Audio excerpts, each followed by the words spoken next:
Hello, wonderful to see everybody. If you could put in the chat, how was your Yom Kippur in one word? How was your Yom Kippur? We want to know how you were. If you want to tell us where you were, that's great too. Would love to know with all these wonderful Yidden and humans, if you were celebrating Yom Kippur, where were you? How were you? Easy fast from Charles. Awesome. Very good. I have a custom that ecstatic, amazing, that here at the Shtibel in Philadelphia, we of course learn Daf Yomi at the Shtibel on Yom Kippur because it's Daf Yomi. It's every day, happens every day. So I was just joking with some people here that sometimes you get a good one and sometimes it's a little bit difficult. Yesterday's Daf was a little bit difficult for the middle of a fast day, but here we are. We're going to be doing the week in review. From Daf 86 approximately to 92, talking a little bit about the different concepts that came up on this week's Daf. Can someone raise your hands if you are in the financial or legal fields? Financial or legal fields? Let me just raise hands, anyone? Not seeing any hands. Okay, wait, well, Norman, maybe, Pepita, maybe. So this is your Daf, right? Larry, also, this week, beautiful. Now I'm seeing more hands. This week is really for you to teach and think about as we go through some of these important concepts of lending, documents, how to prove that you've paid on a document. Inflation was actually yesterday. There was a whole series of laws that in some ways, this is the joy of studying Daf with people in many different fields, because this is definitely the expertise of some of the people in this room. We talked a lot this week about the difference between cash and land. Cash and land, that actually if a ketubah is going to be collected, that it is collected from land if there's an option. And if a debt has to be paid back, it should be paid back in cash if it was borrowed in cash. So actually it's not all equal when it comes to paying back a loan. One thing we covered on yesterday's Daf and really throughout the week is that it is a mitzvah to pay back a loan. I know that sounds like almost the most simple thing to say, but you have to pay back a loan. Now, here's an interesting thing that maybe has come up in other masechtas and other tractates before. One is not permitted to spend more than 20% of one's assets to do a mitzvah. And one of the most famous examples of this is buying a lulav and esrog. Right, you're obligated to have a beautiful set of the 4 species for Sukkot, but guess what? If Ben Harris, if he wants to spend his entire income on a lulav and esrog, have you done such a thing before? I hope not. All right, because actually that would not be permitted. You are not allowed to spend more than 20% of your assets to do a mitzvah. Here's a really interesting question. What if it's going to take more than 20% of your assets to pay a loan back? Because that's also a mitzvah. Does that count? Is that also part of the prohibition of using more than 20% of your assets to do a mitzvah? No, I'm just going to wait for someone to put their hand up and say, of course it's different, right? Because it's not fair to the other person who borrowed the money. You would be right here. The idea that you shouldn't spend more than 20% of your income or your assets to fulfill a mitzvah only applies when it doesn't affect other people. If it's your mitzvah, that would apply. But if someone is sitting there waiting for your money, you do have to actually just go into your coffers and take what you need to take to pay back your loan, because the money in itself is the thing that needs to be paid back. It's not about some sort of subjective mitzvah observance, or even something like buying Hanukkah candles or wine for the Seder or something like that. Okay, so that's just an interesting little seasonal bonus from our Daf, that you should not spend too much money on a lulav and esrog, but actually you should if you're paying back a loan. On Daf 87, we learned a really interesting thing about a store owner's ledger. Right, the Pinkas, that actually the store owner is expected to have really good records. Anyone here a business owner? Hands raised, business owners in the room. I'm just looking around. Yeah, I see Etta as a business owner. So, it's really important to keep good records. And on Daf 87, we learned about a situation where a store owner who claims to be owed money from a customer, and that customer says, no, I paid you back, right? So the basis for the store owner's claim is what? Their books, right? Their books. They pull out their QuickBooks, whatever it is, their online system, or their presumably some sort of like little written ledger, right? And say, no, I'm very careful about my records. And I can tell you that this customer has not paid off all of her debts, right? Now, how do you settle this particular issue? Now, you might think that there's some sort of, painstaking IRS type process to figure out what the resolution should be. But our Gemara on Daf 87 says that what does the store owner do? Takes an oath and collects the debt. So this is what's cool about, Jewish business dealings, right? God enters into the picture. You have to swear in God's name, right? If you say that the customer paid it back and you have a ledger to that effect, you have to swear that indeed they did not pay you back. I just think this is so interesting that at these moments of civil dispute, monetary disputes, oaths and vows come into the picture, and God's name gets invoked in kind of the business sphere, which is very, very interesting. Rob Plass says in the chat, God is a third party in every moral business transaction. I think that's absolutely right. And if we learned anything from this week of Daf, it's that business, money, inheritance, all of these things are meant to have or let me just say a bit like this, Jewish law and God are meant to be involved in all of these discussions as well. It's not like they're separate areas, right? It's all part of one and the same of our wisdom here. So that was Daf 87. Going on another issue on Daf 87 that was really interesting, that sometimes there are orphans that the court has to take care of from the assets of their father's estate. And the court will appoint an administrator to help take care of these orphans. Now, one thing we talked about on Daf 87 is that everyone was responsible for something called a head tax that went to the king that would correspond to each person. And what's really happening on our Daf, we learned, what about the orphans? How is their head tax going to be paid? Well, usually the court has a responsibility. So let's say Cheryl is in charge of the court. I don't know any of you, by the way. I'm just cold calling you as examples. So sorry about that. I know some of you. So Cheryl's in charge of the court. She has to now appoint an administrator to sell all the lands of these orphans to get the highest possible value for this land. This is interesting. Sometimes our laws about orphans in civil law and in Jewish law actually tries to privilege them, right? So one of the things that we do is we announce the sale of their father's assets for 30 days in order to get the highest possible price for their land, but not when it comes to immediate needs. So when it comes to the head tax, Cheryl's just going to say, no, we got to pay this right now. And right now we have to go ahead and go ahead and pay this. And so we do that with the property of their father.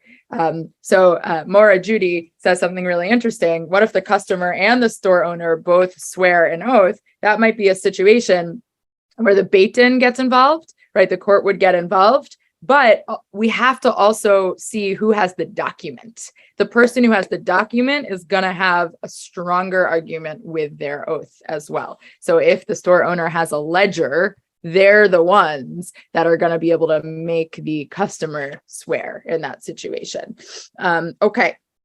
On Daf 88, we discussed the possibility of a wise husband who can, I don't know if you liked this, who can create a circumstance where his wife will have to take not a rabbinically ordained oath, but a biblically ordained oath, which is something she will not want to do.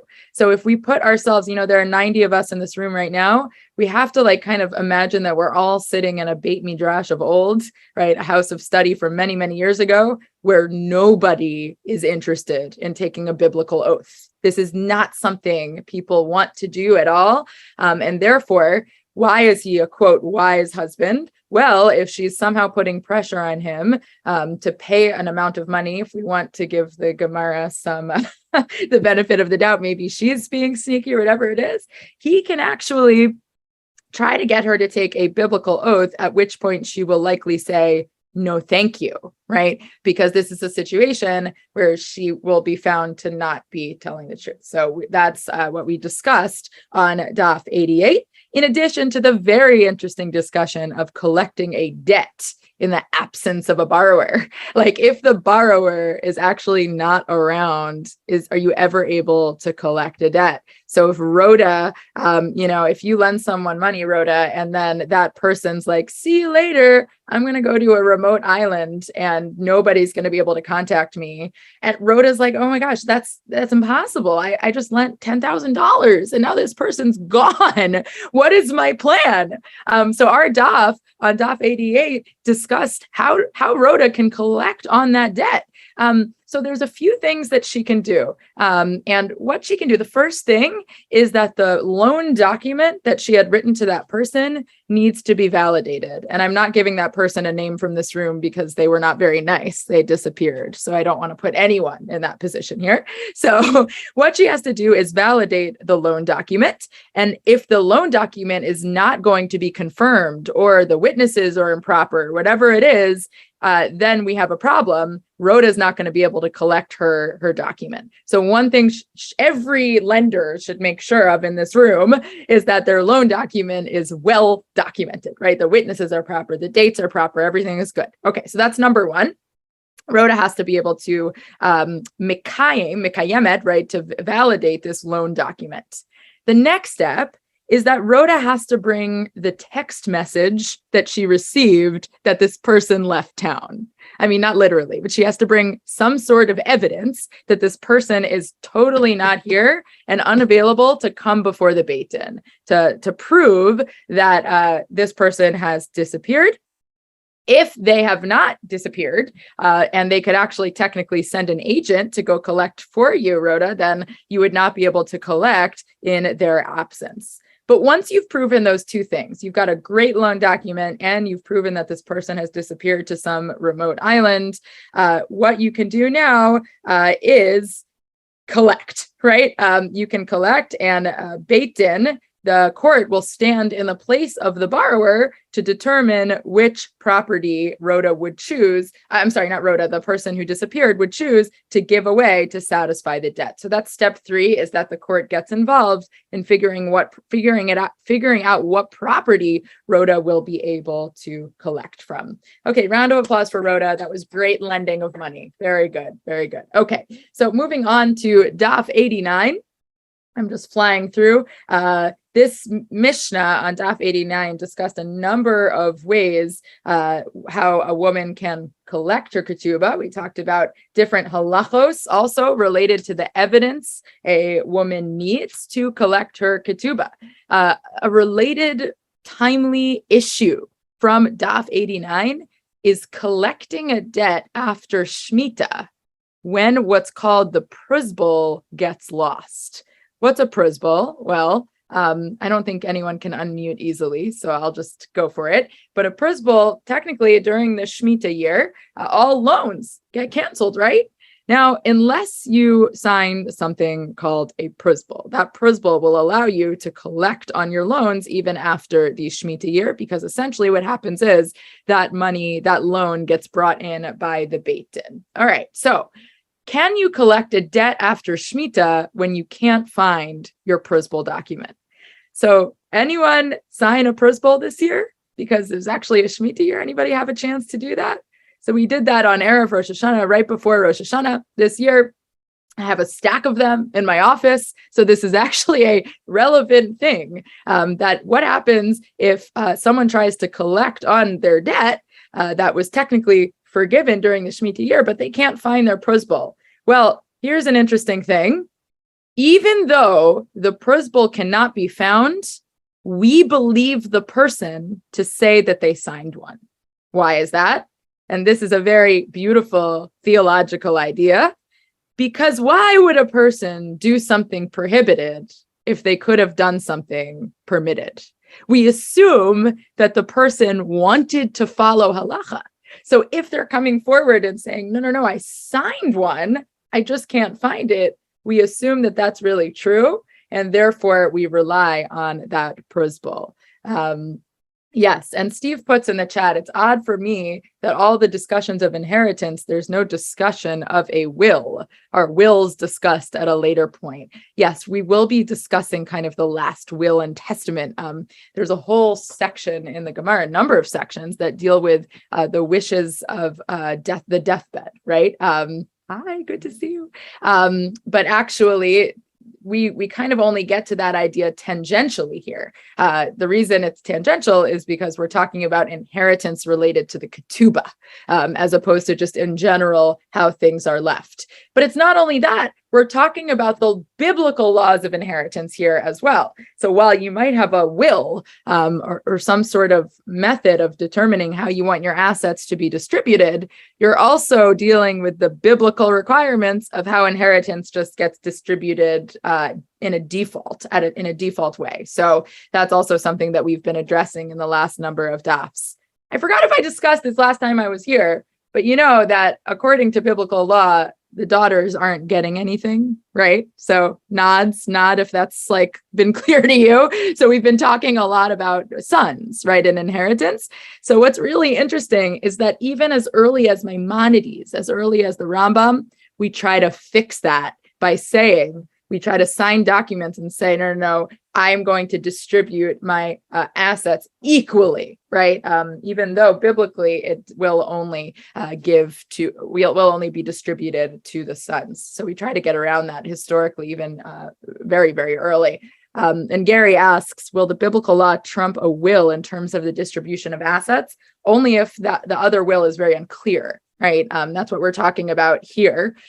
Biblical law is what's relied upon kind of after the fact, when we haven't figured out a better expression of it through another kind of rabbinic enactment. But it's a very good question, Gary, because we can't totally invalidate biblical laws of inheritance. You might recall in the last number of dafs, sometimes we ask a question, how can we do this if it literally goes against what the Torah says about inheritance? So that becomes a question, like a nugget of a question that we keep asking here.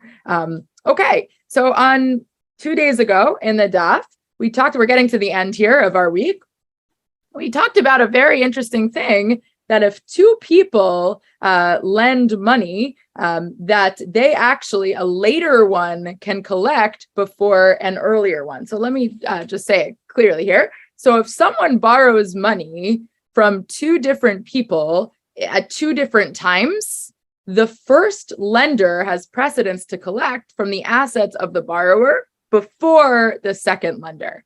First comes first, right? So if the borrower has limited resources, the first lender might be the one who's able to collect, and the second one might lose, which is what we've been talking about with two women and the ketubah as well, and the heirs there.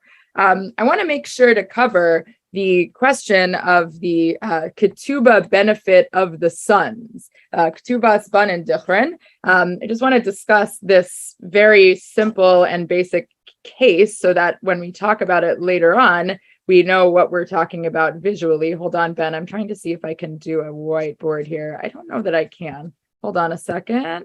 I don't think so. Do you have a thing there, Ben? No. Okay. Looks like I will just have to use my hands. All right. So let's imagine that you have a man right here in the middle, right? A man who's married to two women, two wives, right? So this is a situation that we addressed on yesterday's stuff. Let's say man, wife one, wife two. Each of the wives has a ketubah. But the thing is, this man, he played favorites, which you're not really supposed to do, but that's what happened, right? You can imagine it was like a Rachel and Leah situation. There was one wife who he had more love for, whatever it is. So he promised her a ketubah of 1,000 and the other wife a ketubah of 500, right? So there's two different wives and one man. Each of these partnerships produce sons. They produce children. There's the following thing can happen. Let's say both of the women die. Then the ketubah amounts go to who? Put in the chat. If both of the women die, where does the ketubah go? Both of the women die. Sorry for continuing to say that phrase. Where does it go? Put in the chat. Okay, not quite, not yet. All right, so you've got first to marry, not to the sons, not yet. Who first? Who before the sons? The husband, right? So he's still alive, and that ketubah amount gets amassed to him first, right? It's still in his assets until he dies, right? And once he dies, the kids can now collect. Good to see you. Good to see you. Shana tova. The kids can now collect from this inheritance, right? So they die. He dies. They get the ketubah amounts. The ketubat banen dichron, right here. This phrase that means that these sons can collect the original amount from their mother's ketubah. So that means Mother A, who got 1,000, they can collect that amount of money, and Mother B, who got 500, they collect that amount of money, and then the rest of the assets get divided equally. All right. So last 2 days have been discussing complications with that. What if there's not enough in the estate to do that kind of activity or whatever it is?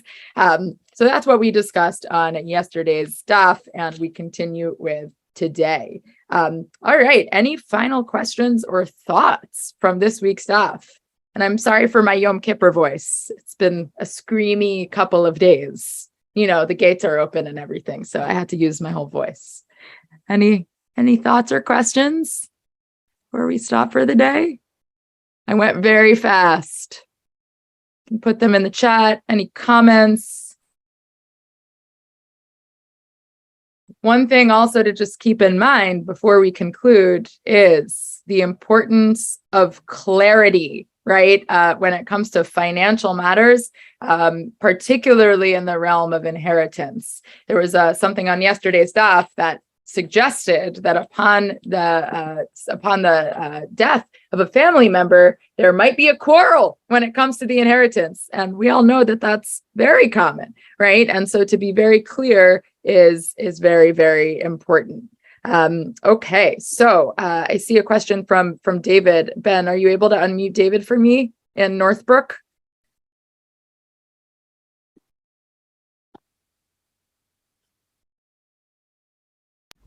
I think David in Northbrook has disappeared. Is that David Aronson?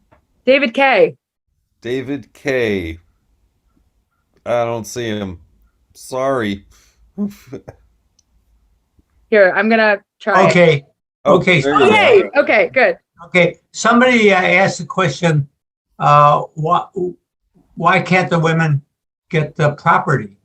And you have to remember that there was that case of the 5 daughters who were, and there were no male Right. in the family. The father dies, and they come to Moses and they say, we should be entitled to our share of the land.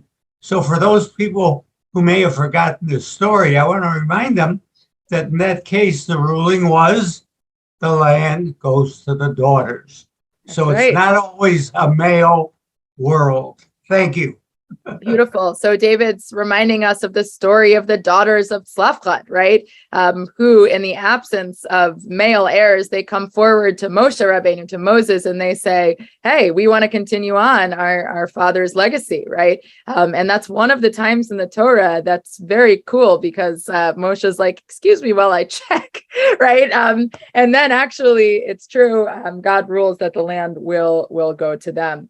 And that's beyond that's in a situation where there aren't any sons, but even when there are, we've figured out ways to make sure that the assets get divided equally. I see in the chat also questions about biblical and rabbinic oaths.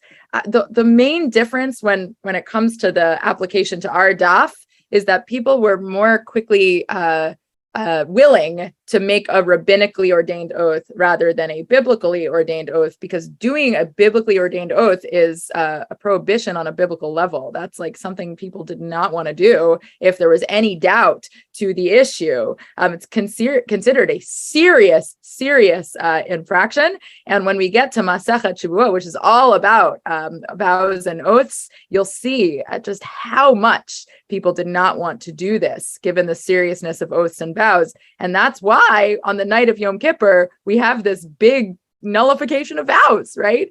We say that, think about it. We have the Torah, right? The Torah prohibits us and permits us to do certain things. You know what else can prohibit us or permit us to do certain things? A vow.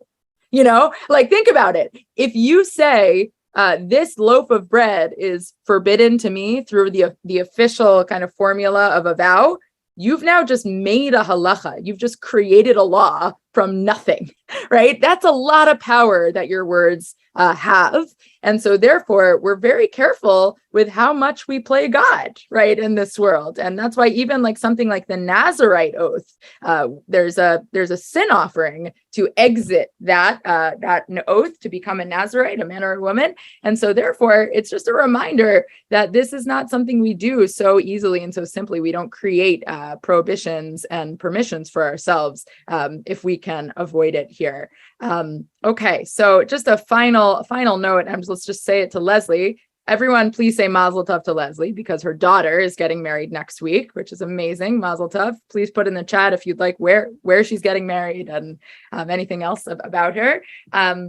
So just a reminder that the ketubah is about obligations in a marriage, right? It was put into practice, as we know from the very beginning of the Masechta, to protect marriages from being easily dissolvable, right? But the point is that it enters the language of obligation and covenant into a marriage, that it's not only, you can very easily think through Masechet Ketubot, you know what marriage is? It's a business arrangement. Right? You might easily think that through Masechet Ketubot. Even just on this week's daf, we see that a husband causes his business manager wife to take an oath that she never embezzled, right? So whatever. This is just a reminder that whatever relationship it is, it's not just a business arrangement, right? We have to be very careful about maintaining just respect and dignity of the covenant itself in whatever means we can. So just a blessing that we'll give to Leslie and her daughter and the whole family is that the covenant feels really tight in ways that make sense for your family, right? That we can all step up in our relationships, marital or otherwise, to really just bring what we need to bring to our relationships and not just say, well, it's okay. It's just a relationship. It's never just a relationship. And Jewish law will push us always in the direction of reminding ourselves of the sanctity of relationships. All right. That was a rabbinic end. I think that was a rabbinic end. All right. So everybody have a great week of daf. I'll see you either in our Daf Yomi shiur or back here at My Jewish Learning in the near future. Bye, everybody.